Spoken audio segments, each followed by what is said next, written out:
Okay. Hey Marietta, thanks so much for Hey. joining us today on another episode of Steal from the Best. Thanks for having me. Awesome. So Marietta, how did you get into the business you're in now? Well, that's a really great question. I am a franchise expert and I've been in this business since 1995. I can hardly believe it myself. And I started off in operational support, helping franchisees grow their business in their local market. So what do you mean by operational support? So sales? Sort of, but really, as a franchisee, the franchisee is implementing the franchisor's business plan in their market. I would be in the field with the franchisees as a brand ambassador for the franchisor, making sure that the franchisee was actually executing on the ground level as they should be in compliance with the franchisor's brand, but really focused on helping them build their business in the local market. So helping with marketing plans, getting out in the community, helping them train their staff, and of course, managing their financial portfolio or their finances, their P&Ls, making sure that they were actually truly profitable.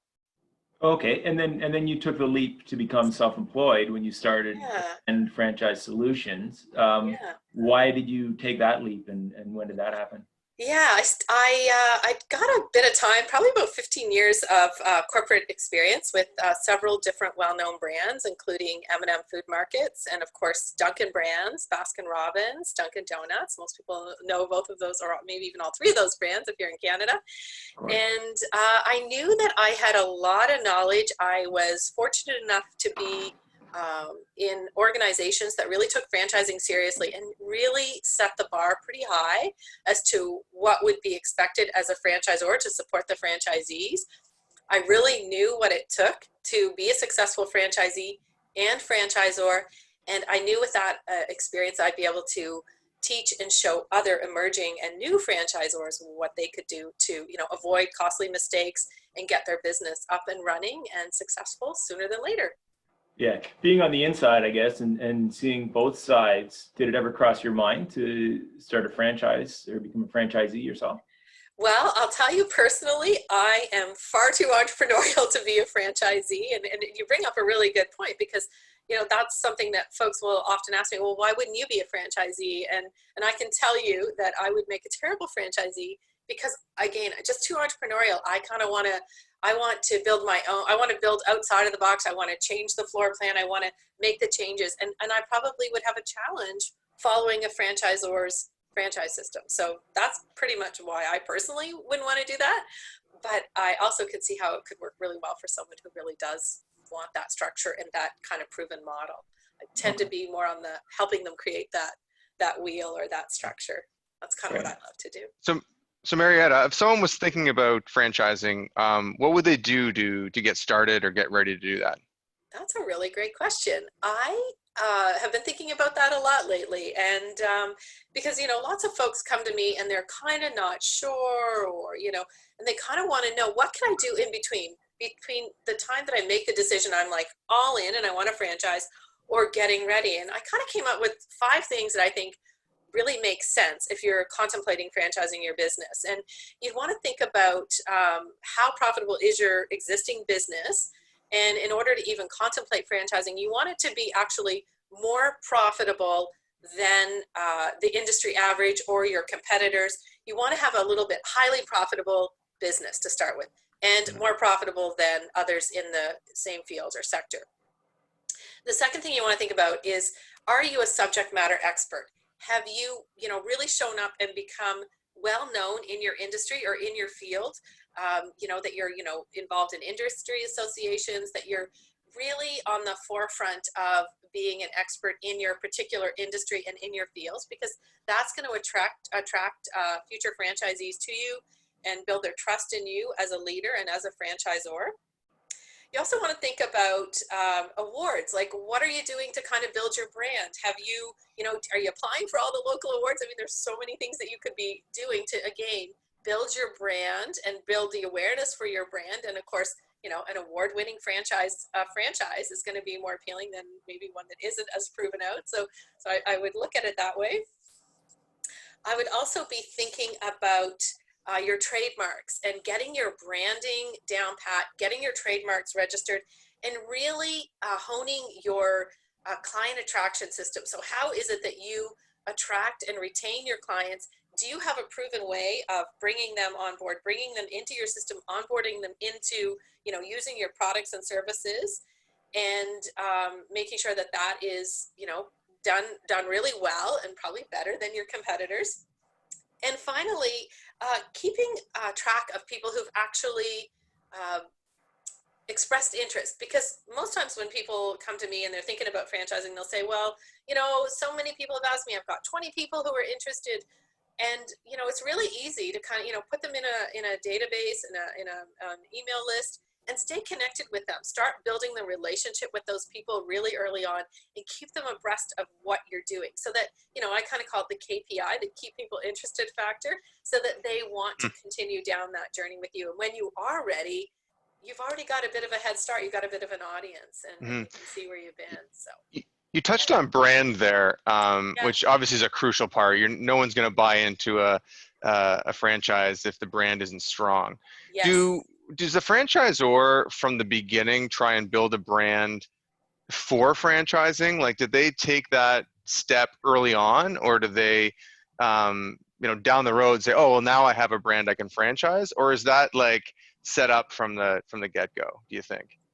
Again, another really great question. And I kind of put folks in this is our master plan. We know we want to be a franchise. We are, we're going to prove the model out. We're going to get everything refined. And we know that our end game is actually to convert to a franchise and become a franchisor. And definitely when they're on that path, they probably have been more strategic about it. And they've, kind of gone in and, I'll start working with someone. I'll go look at their website and I'm like, oh my gosh, okay, obviously your cousin did this for free. And, you really need to kind of hone it and get it a little bit more polished and branded. And then others, I'll be like, okay, I can clearly tell this has been on your mind for some time and you've already invested in your brand in that way. So they kind of fall into two camps. It's kind of the ones who, it's part of the strategy, the business plan is that we're going to convert to franchise and we're going to prove it out. And then the other ones, I call them more the accidental franchisor, the kind of the ma and pa who've been successful, probably really grassroots, not really planned to go that route, but again, the demand and the interest is there from people who want to invest in their franchise. So they will, they'll, take that path and go down that route. And, either way, typically can work really well. But at the end of the day, they have to really think about what does the brand look like? And truly, that's what the franchisees are investing in. When they become your franchisee, they're basically leasing the use of your intellectual property and your branding and your trademarks, which is exactly what you just asked me, that question around the branding is that's what they're buying into, right? They're buying into to piggyback on that success. Yeah. So I guess what does the ultimate franchisor look like, and what would be their target for a franchisee? Yeah, franchisor is typically someone, again, subject matter expert. They've been able to figure out how to make their business, again, more profitable than maybe some of their competitors. They've got that proven operating system and they want to expand their business. They don't want to take on all the responsibility or the debt. If you go and open 10 locations, obviously you're, 10 leases if you're bricks and mortar. So they want to kind of share the load a little bit. They don't want to be, hands-on. And they also maybe want to kind of give other people an opportunity to join them on this venture and in this business and, create their own personal wealth, which can also be, it's a win-win, right? So they don't want to do everything themselves. They don't want maybe have that big team. They want to kind of share some of the journey and obviously the risk and also the profit as a result of that. Yeah. So what is a typical franchise? I mean, there's a huge range to a franchise cost. So maybe a better question is, what are the key factors that determine the cost of a franchise? Certainly understanding that the cost can be structured differently as well as with a buy-in and royalties and things like that. So maybe it's an opportunity to talk a little bit about the different structures. But what McDonald's being sort of that high end, obviously super expensive franchise to buy into, even a waiting list to buy into. And then, there's got to be examples of things that are, super on the buying a Tupperware parties or something like that. I don't know. Something I understand. You know what? There's absolutely a wide range. in Canada, the average franchise turnkey, so everything in, build out if you're talking a bricks and mortar, obviously bricks and mortar is going to be more because you've got to, take a vanilla shell and fixture it and build it out. And, so in Canada, on average, it's about 250,000, right? So turnkey, and that's typically a food concept. Maybe a little bit more now. I guess inflation obviously is going to come into play, but franchisors, when you're talking about revenue stream, you touched on the royalty and the franchise fee. So two different revenue streams. And so when a franchisor is, going out and making their offering to the consumer to become their franchisee, they typically will share that number as a turnkey, and that will include a franchise fee. So a franchise fee that's the agreement between the franchisee and the franchisor, and that's the legal document that allows you to operate as a franchisee, typically in a given geographical area for a specific period of time, using the franchisor's intellectual property as well as their branding. So that's a franchise agreement, and 5 years to 10 years to 15, sometimes they have renewals, and it's a franchise fee. Most franchisors who are properly funded will use that not rather as a revenue stream, but as basically a cost recovery. So if it's a $25,000 franchise fee, the franchisor is typically reinvesting that back into their business so that they can attract more franchisees. The cost of a franchising website, the cost of going to franchise shows or advertising, or perhaps it's a broker. So that's kind of a reinvestment. It's not really a revenue stream. The revenue stream is the royalty stream, and that is the percent of the franchisee. So if they're selling a burger for $2 and they're collecting a royalty on it, the percent of the royalty that's remitted to the franchisor is really for ongoing access to the franchisor's system.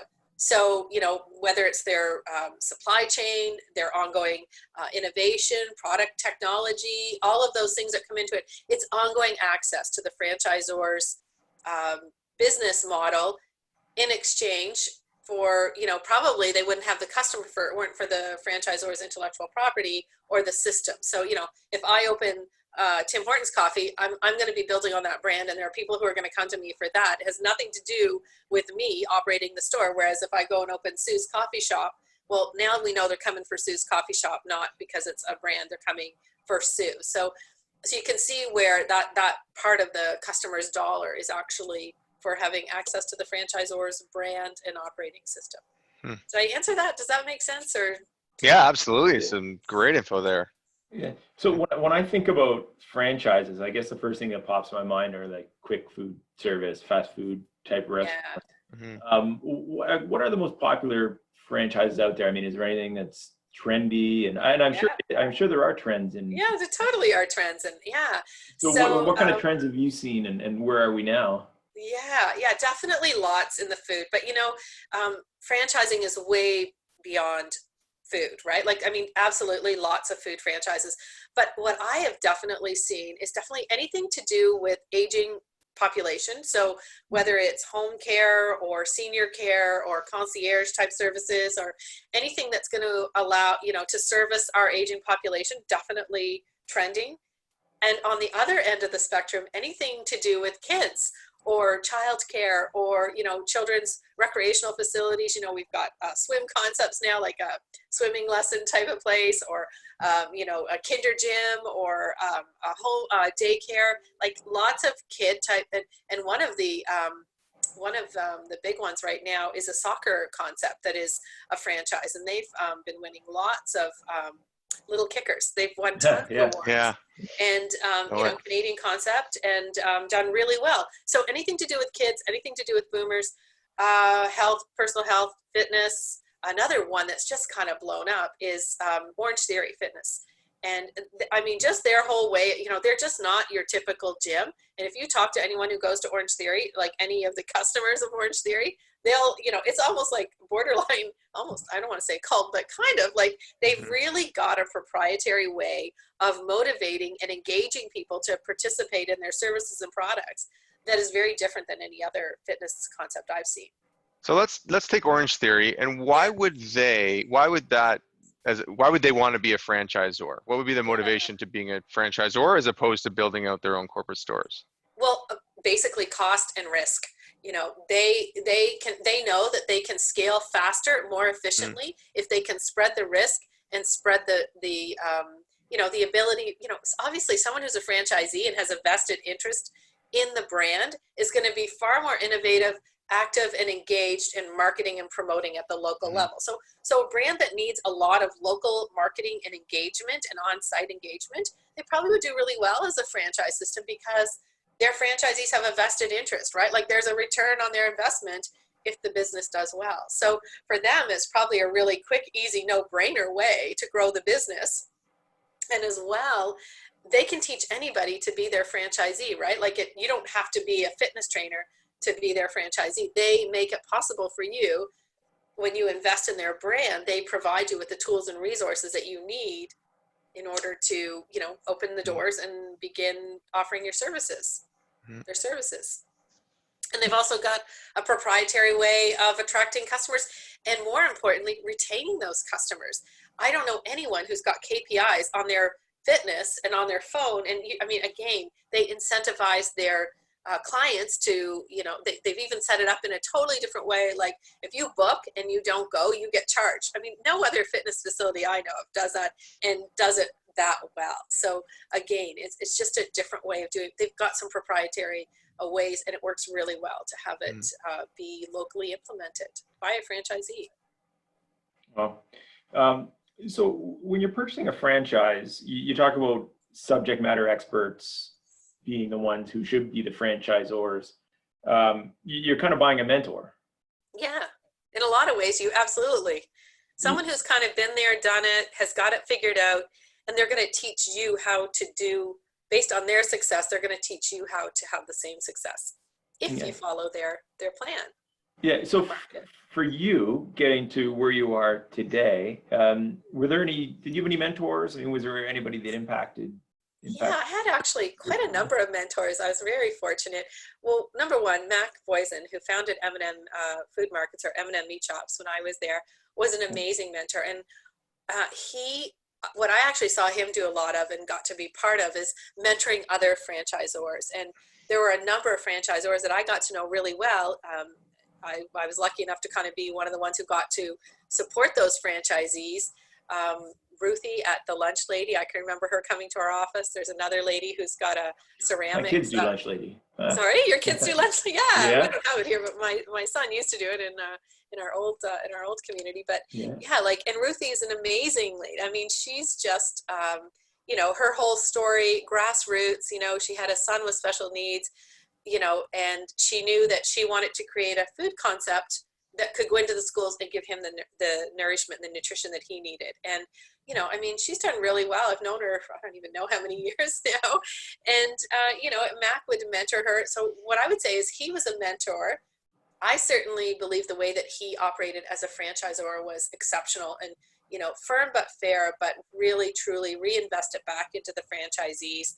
I don't know of other franchisors that have done it quite in the same level where we would actually, help franchisees with, investing in their market and their dollars in their market right out of, not out of a marketing fund, but from money that he could have truly taken out of the business. So I would say he stands out. And then I had another friend who, she's since passed, but she had a concept, it's not around anymore, but it was called, it was an angel care system. And again, she grew that business again, another special needs child. And when he was really sick and young, she needed someone to support her, single parent. She needed extra help to support, taking care of her son. And she started her own franchise. And she was actually a really dear friend of mine until she passed. And, I mentored her after, when I started my own business, I ended up kind of mentoring her, but, we mentored one another, I guess. And it was really interesting to kind of see what went into it from her end. And So, working with M&M Meats, you kind of got to work with like the Obi-Wan Kenobi of the franchises in Canada, I guess, right? Yeah, at the time, for sure. Right up there with one of the biggest franchise success stories. Yeah, for sure. You mentioned at the time, so leads me to my next question. You've been doing this for a long time, for 25 years. And the franchising has been around for much, much longer. Yeah. What have you seen? Have you seen any innovations in the last 25 years? How has franchising evolved? Hmm. What I would say is for sure, technology has definitely impacted how franchisors do business. And, the world is a smaller place than it was 25 years ago. Sure. And the ways that franchisors can support their franchisees has also significantly changed. I mean, when I first started, we didn't even have cell phones, right? So our franchisees couldn't just call us up on a whim as a field consultant. That did come obviously with time, but staying connected to the franchisees has never been easier. With technology like Zoom, it's easy for a franchisor to jump on a call with their franchisees on a weekly basis, daily basis, whatever, and have that eye to eye instead of having to travel to their market. I know in my career, I had territories that I supported and looked after. I'm in Ontario, and they would Newfoundland, for example. And I could see that technology today would have really been very helpful as you support those franchisees. So technology and innovation, definitely franchisors need to be aware of new technology and how that will affect, and in some cases maybe even cause them to be obsolete as a franchisor. And Blockbuster is probably my favorite example of that. A franchisor who didn't remain relevant and didn't adapt and change with the market demands, and is now defunct. The same could be said of other brands that have actually paid attention to that and now been able to kind of grow their business because they were able to jag a little bit, or and I guess really the best example of that is the one you already mentioned, which is McDonald's. McDonald's, when we go back to our childhood, McDonald's was all about burgers and fries, and now McDonald's is a coffee competitor to they've revolutionized their business, if you will, adapted their business in such a way that it's McCafe now, not McDonald's. So again, recognizing trends, being able to, I don't want to say nimble enough, smart enough, strategic enough, that they've been able to continue to be an appeal and change their business model in such a way that now they're able to take advantage of that day part, that morning day part, that they they could have not done that. And would they still be around? I don't know. And my understanding is a lot of the ideas came from franchisees. Like a lot of these innovative ideas to generate additional revenue were driven by franchisees. And if you'd been a corporate store, you wouldn't have the same access to as many brains. Yeah. And you bring up a really good point, because I think a smart franchisor will, it's a fine line. I always have believed that smart franchisors will listen to the franchisees. They will accept the feedback. Now, it doesn't mean they're going to implement everything that a franchisee suggests, because they're supposed to be the subject matter expert. But I do believe they would be genuinely silly not to get feedback from the franchisees and help innovate their brand. The franchisees are the ones that are in the forefront, in front of the customer every day, and are getting the feedback. And I know when I was with Baskin Robbins, we would ask our franchisees if any flavor profiles that are coming to you that our franchisees or that our customers want. So getting franchisee feedback that way. I know M&M, we would do a product survey, and what are the best sellers? What should we remove? Because obviously, if you want to bring on new products, you got to take out some old ones. So asking franchisees for that feedback, I think, can be really helpful, and a smart franchisor will actually do that. And it's not really, again, another interesting question. I have actually done that work for my clients, and I call it kind of insights and engagement, where I will actually interview the franchisees and find out, like kind of a stop, start, continue. What are we doing really well? What do we need to do? What do we need to start doing? What would make this better for you? And it's everything from products to how they manage the relationship. But I think a smart franchisor will invest in that and get that feedback from their franchisees, because there's often lots of little things that they can do, to better manage that relationship. Because we haven't really hit on this point yet, but most franchisors, the two biggest challenges of any franchisor are, one, attracting franchisees to their system who will invest in their system. And the second is managing the relationship between themselves and their franchisees.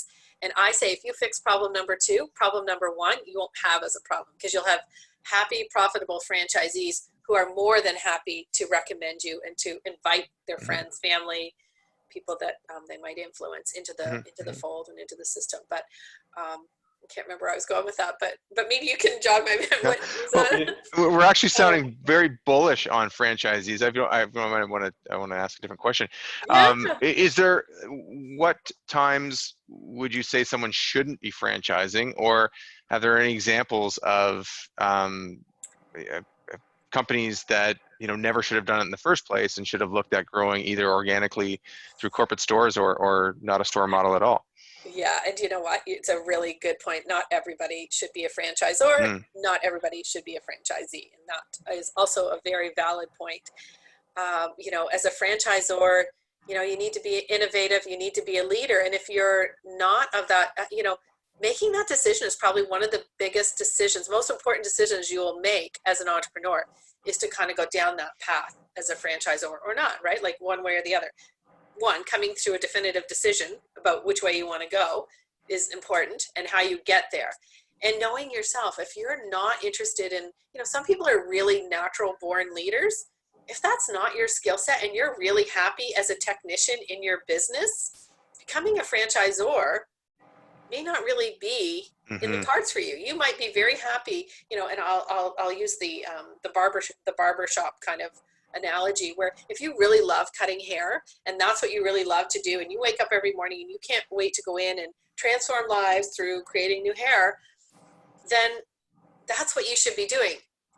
Because when you become a franchisor, guess what? You're not doing that anymore. Now you're leading people, you're inspiring, you're motivating. You are, you may be dealing with, I don't know, as a franchise, as a field consultant, even as a franchise consultant, we're human beings, and with that comes, it's not just always business. It's, drawing the line between, we're all people, and we have, lives beyond our business. So, a franchisor, you're kind of part psychologist, social worker, marriage counselor, like you could be anything and everything. And I can't even tell you the conversations that I've had with people over the years as a field consultant, as a franchise consultant, around what that looks like. So, again, a leader, you definitely need to, understand that your role is going to change significantly if you go down that path. From a franchisee perspective, franchising is definitely not for everyone. If you are not interested, the franchisor is going to create, I call it kind of the wheel of franchising, and there's all these spokes, and the franchisor is going to create all of these ways that you do business. And as a franchisee, your job is to roll the wheel, not create new spokes on the wheel. And again, it's not to say that a franchisee can't provide you with feedback to make your system stronger. But when you go into it, if you go into that with that attitude as a franchisee, you're probably going to be really miserable in the franchise system, because you're going to be at loggerheads with the franchisor. Well, I think we should do this way. Well, no, we do it this way. You'd be probably quite miserable. So it's not, if you're too entrepreneurial, like I suggested I was early on, you're probably going to be really unhappy in a franchise system. So does that kind of answer that? Yeah, absolutely. A little more light. Bang on. Yeah, and kind of along the same lines, when we're looking at risk, everybody's obviously looking for as less risk as possible. Yeah. What are some of the big risks for franchisors, and what are some of the big risks for franchisees? Well, without getting too deep into the legislation and into the legal requirements, one of the things that has happened pretty much around the world is franchise disclosure document. It goes by different names, but we call it an FDD, which is a franchise disclosure document. Now, provinces, and it can be province-led or state-led. Not every province has it. Not every state has it. Well, most states have it, but basically that is legislation that says what the franchisor must provide to a franchisee prior to them signing on the dotted line. And it actually is a way to protect consumers, franchisees, from an unscrupulous franchisor who makes all kinds of earnings claims, but really hasn't backed those claims up and really hasn't kind of proven the model out, if you will. So the legislation as it stands is typically written in favor of the franchisee to protect the franchisee from ridiculous, if you will, earnings claims by a franchisor. So franchisors can't make earnings claims. That's probably another really good point. So if you go to a franchise show, and there's actually one, well, there's several in the Toronto area, about 4 of them every year. You'll find when you talk to franchisors, if you say, how much money can I make? They're probably going to say, well, you know what? I can't actually disclose that to you. I'm not able to make any kind of an earnings claim. And you're probably going to go, what? You can't tell me how much money I'm going to make? I'm going to give you $250,000 or $500,000, but you can't tell me how much I can expect to make on that?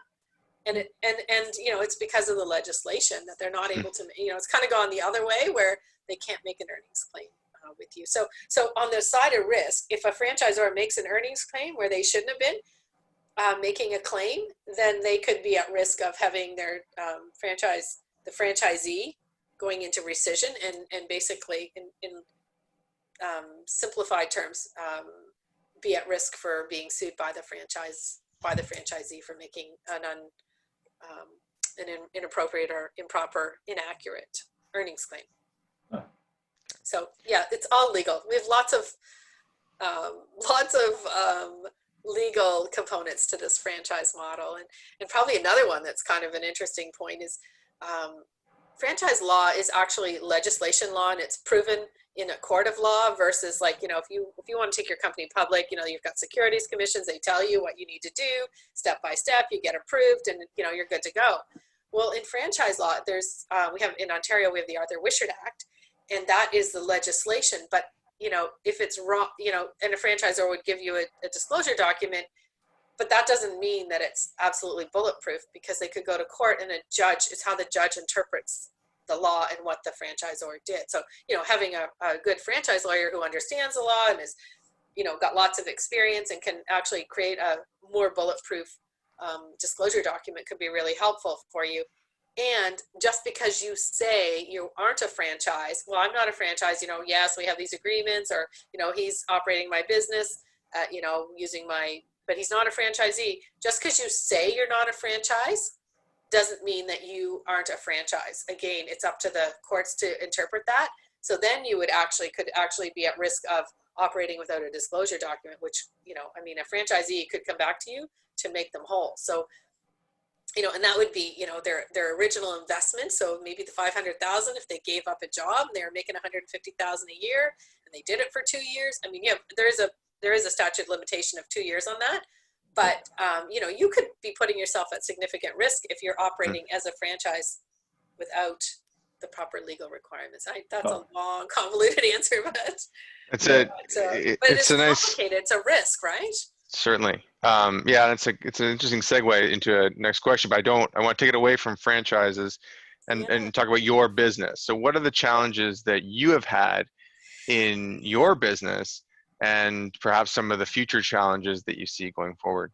Yeah, so challenges. Well, I think one of the challenges that technology has kind of helped me with is actually being able to get face-to-face with my clients. And, you know, it can be cost prohibitive to be going on site. You know, if my client's in Fort McMurray, you know, going there once a week is just not going to happen, or once, you know, even a couple of months. So what I would say, you know, a solution to that, you know, my clients now are all over the world, from Ireland to the US to, you know, across Canada. Wow. Technology has been really helpful in being able to show those entrepreneurs how they can franchise their business. So as an entrepreneur, I think that, you know, there's never been a better time to be an entrepreneur. You know, challenges, you know, it can get lonely. I mean, as we know, you know, you get the 3 a.m. sweats and the, like, oh my gosh, what if this doesn't work out? What if that client leaves? You know, are they really happy?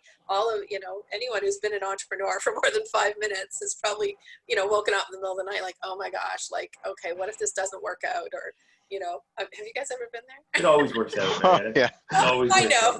Well, and you know, it's funny because I do believe there is an element, there's definitely a risk, but I also feel like, you know, you can get in that analysis paralysis, and sometimes you just have to kind of take the leap, jump off, and know, you know, that it's all there. It's all, there's going to be a net to catch you. And I kind of do live my life a bit that way, but definitely. Yeah. So are there any resources that kind of help get you to where you are, like books, courses? Yeah. Well, I go to an annual mindset retreat. I have lots of business coaches myself. I invest What is in it? What is a myself. mindset? What is a mindset? Yeah, mindset is I've never everything, heard of right? that. So knowing that if I have the right mindset and a wealth-oriented mindset, I know that the actions that I take, it's kind of putting the one foot in front of the other, and knowing that I have, a lot of like-minded other entrepreneurs who are going to support me. I'm in a number of different communities that definitely, on the days when things are going really well, they're going to celebrate with me.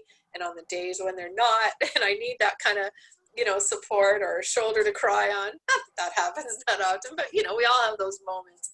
I know that surrounding myself with that tribe is really incredibly important. Like I said, investing in my own, I bet on me. I bet on myself, and I invest in myself significantly. I work with a number of different coaches. Right now, I probably have 3 different coaches that I work with. And I don't think my business would be where it is if it weren't for those coaches and that level of support. So I definitely believe that can be really helpful for an entrepreneur. I think giving back, being of service, and kind of thinking about, it's not about me, it's about how I'm going to support you to get to your kind of goals and your what's important to you. It's about you, and how I'm going to help you get there is kind of secondary. Definitely, I'm an avid reader of any business book, and we've talked about a few books already, but I don't know. What are you reading? What are you reading right now, Marietta? I thought you'd never ask. I was talking about this book, Building a Story Brand by Donald Miller. Great. I know. Whoa. Yeah. Wow. Also on my desk. Awesome. Imagine that. It's like a great book, actually.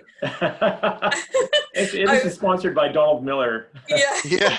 Well, you know what? Honestly, it's kind of like one of the top 3 or 4 books that I think any entrepreneur who's trying, in the midst of building a business.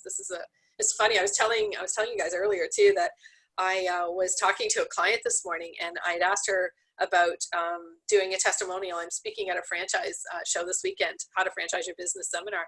And I said, would you be willing to, give me a testimonial? And she said, yeah. And you know what? I said, oh, well, I was going to ask her some questions. She goes, why don't we use the questions from the book that you recommended? So that's what we do. It's really, I'll have to check that out. What comes around. Yeah. Now you have to check it out for sure. Yeah, for sure. That's do you want to see my other favorites? Yeah. Do you want to see my other favorite books? Yeah, for sure. Yeah. Absolutely. Okay, this is the crazy one. Some people will say I'm nuts, but the Miracle Morning, the 5 a.m. Club, Hal Elrod. Don't know. Is into 5 a.m. How about 6:30-ish? I know. I know. 6 I'm good, but 5 my kids are forcing me to 5 a.m., but it's not by choice. Yeah. Yeah. I find I'm a morning person, and I do wake up early, and I find when I can get in here between 5 and 6 or 5 and 6:37, I feel like I've already conquered the day. In fact, I will intentionally, for some of my European clients, I'll actually make my calendar available. They can book their own time. I'll make my calendar available for really early in the morning. And then, I'm like, oh crap, I've got a 7 a.m. tomorrow morning. So that means, like shower, like we're doing Zoom. So it's like, you want to be presentable. But I do a 5 a.m. writing club where we kind of basically all show up in our pajamas at 5 a.m. But great. Writing a book right now. So yeah. Wow, good for you. So Marietta, what's the best tip you ever received? Or I guess better yet, what have you stolen from the best? Yeah, what have I stolen from the best? Well, I think anything is possible. One of my mentors, and actually a really dear friend, is Fabienne Fredrickson of boldheart.com. And what I've learned from her is smart entrepreneurs will ask for help. And I actually referenced it a little earlier when I said, I have a number of coaches, and I believe that it does take a village and it takes a tribe. It can be really lonely as an entrepreneur, and you need to surround yourself with like-minded people who can support you and help you on those days when, and you can do the same for them on those days when, it's not always sunshine and roses. So. For sure. We're a big believer in that here on Steal from the Best. Yeah, for sure. When it comes to business or life, what would you say is your proudest accomplishment? Proudest accomplishment? Well, I would say I'm very happily married for 17 years, almost 18, and I know that definitely is not true of a lot of my friends. Yeah, I would say family is everything. You know, I think I'm blessed to have a very happy home life and lots of support. And, you know, I think that's a pretty good place to be. I've shared with you, you know, we live in a beautiful home. We're building another beautiful home, and it's not about the stuff, but it's about having the choice and the options. You know, I think we live in a fabulous country, a wonderful, safe country, and we have choices. And I think that sometimes we might take some of that for granted a little bit, but yeah. Right on. That's Perfect. Awesome. Perfect. Well, Marietta, I mean, you really shared some awesome info about franchises, about being successful in what you do and what it took to the hard work to get to where you are today. Totally appreciate your time. And, it's my pleasure. I know that, I know the listeners will really appreciate this as well. Thank you so much. Yeah, absolutely. That was a lot of fun. Yeah, thanks for inviting me. I'm really impressed and love this initiative. Congratulations to both of you. I know what it takes to kind of, you know, make the time to do something like this and start a new venture. I know you both have other interests and businesses, successful businesses that you need to run. So thank you for inviting me to be part of this, and continued success. I think it's great. Lots of great stories to be told. Right. Absolutely. Thanks, Marietta. Thank you. Thanks for having me. Take care.